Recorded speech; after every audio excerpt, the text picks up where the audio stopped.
kind of bugs from all kind of thugs. They offer designer, all kind of drugs. I'm married to the F, pistol under the battery, dope in the dash. Is, oh, we're sick with it, we is super sick with it. What is up, guys? It's your boy Sick-Witty here, coming to you with the Magicka Nightblade build video for the PvP. This is a gank blade. This build and my last build video are very similar. There is some changes to it, so let's just go ahead and jump right into it.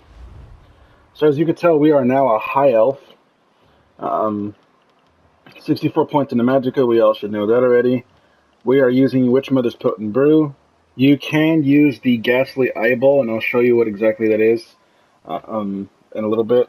And we're using the Apprentice from Understone. Now, you can use the Mage, or you can use the Atronach. I like the extra spell damage. The extra recovery is pretty nice too, and the extra Magicka is nice as well. So, it's whatever you're comfortable with. So, there's our stats. Sitting at 1500 recovery. As you can see there, 3k spell damage unbuffed, which is pretty scary. Max Magicka is at 3600, 24k, 24.5k health, and 11k stamina. So, go ahead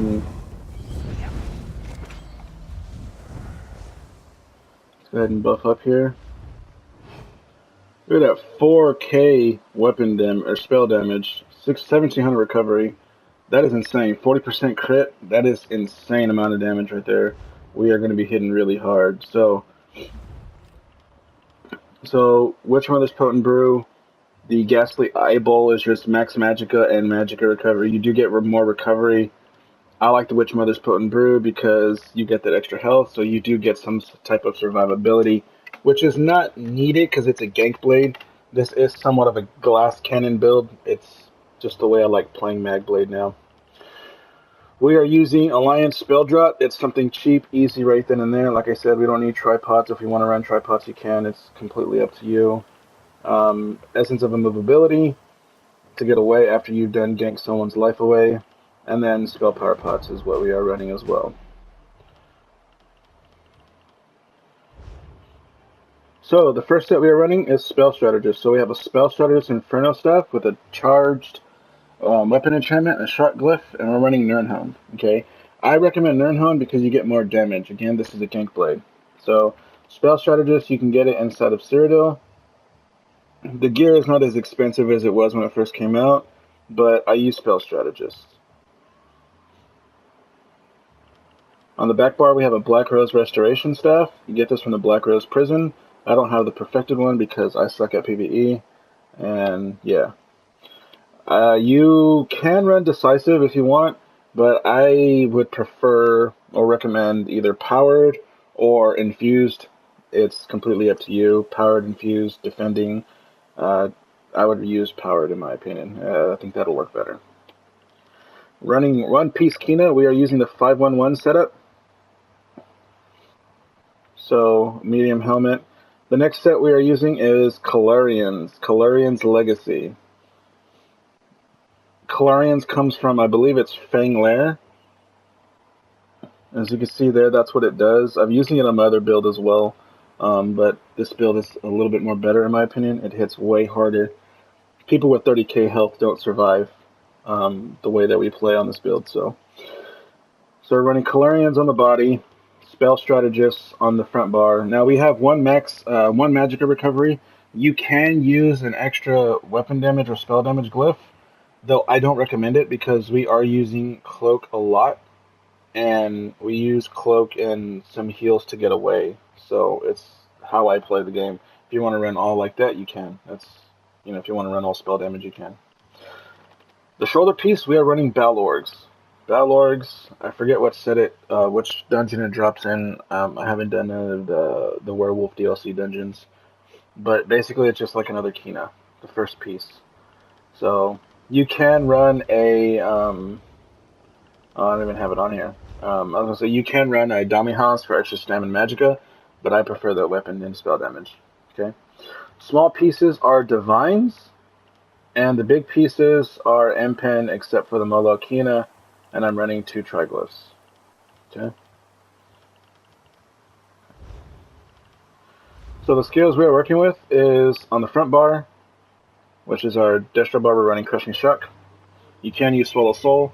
I like Crushing Shock because it does all that damage, and coming from stealth, it destroys people's lives. If you haven't seen my videos, check it out and you'll see what I mean. Concealed Weapon. This allows us to move faster in stealth. We use this more as a way of getting away. So as you can see here, when we're stealthed out, we move very, very fast. We move pretty fast. So that's the reason why we use it. And plus, it does some really nice damage. And while you hit them from when you're invisible, you throw them off balance. So you drop them to a knee. Shadowy Disguise. We start our combo outside of or inside of stealth, and then we finish them off outside of stealth and get away with stealth. Merciless Resolve. Now, you can take away Merciless Resolve and put on Impale, but to be honest, there is no need for an Execute because, well, they don't survive most of this stuff, most of the combo. Alright, and I'm going to be coming out with some new gameplay video with this build that I've made over the last couple of weeks. It's insane, man. 30k health people are just destroyed without Impale. So there is a few clips where I am using Impale and it's just overkill. There's no need for it. You can also run Inner Light for more max mag and more crit, or you can run Channel Acceleration for more crit damage. It's completely up to you. I like Merciless because sometimes you do not kill people right away, and so you have no choice but to, fight them or defend yourself. You hit them with that Merciless arrow, that Spectral Bow, and it does damage. It hits really hard. Siphoning Attacks. This helps with our sustain. This allows us to keep our Magicka at, good range, so we're not able to get, destroyed. And it's practically free. Soul Harvest. Now, some people use Incap. I don't recommend using Incap because we are magic based. Incap will not work. We don't need the stun. We don't need the disease to file. This does give us the file. And the great thing about this is that while it's slotted, every time you kill someone, you get 10 ultimate. So it only costs 70 ultimate. And you drink a potion, and then you kill someone, you're going to be at full ultimate within a matter of a couple of seconds. So that's why we use Soul Harvest. And plus, like I said before, we're a Magicka based build. Backbar. We are running Refreshing Path. Now, you can take off Refreshing Path and you can put on Channeled Acceleration. You can even run Rapid Regen. 24k heal, that's insane. And then, or you could run Swallow Soul. The reason why we would run Swallow Soul is because with our Black Rose Restoration Staff, this healing ward, it gives us extra healing. So if we were to pop that, hit him with the Swallow Soul, or hit him with the Rapid Regen, it would bring up our health really good. Give some nice recovery. Crippling Grasp. Now this is used mainly to get away, or to cause some confusion or problems for someone. As you know, people in Syria like to chase, so if you hit this, if you gank someone and they're chasing you, you hit this right there, and you put it on somebody, it gives you major expedition, and they're so focused on trying to get to you, they're going to get stuck by it, and it's going to allow you to escape. Mass Hysteria Fear, we already know what this does. If you get jumped on, hit this, cloak away, come back and do it again. Harness Magicka. Now, some people don't run shields, and that's fine. You don't have to. I do because I like to survive and come back and gank them. You can run Dampen if you want a bigger shield, but because everyone's a Magicka character now, it just seems like there's a lot of Sorks and Magplars out there. Even more Magblades as well. So I run with this. It gives me more Magicka every time I'm hit, and I just like having that defense on my bar. And then Healing Ward. So Healing Ward, if you don't know what the Black Rose Restoration Staff does, is Steadfast Ward applies Major Vitality to your target for 3 seconds. Your target includes you as well, increasing your healing taken on by 30%.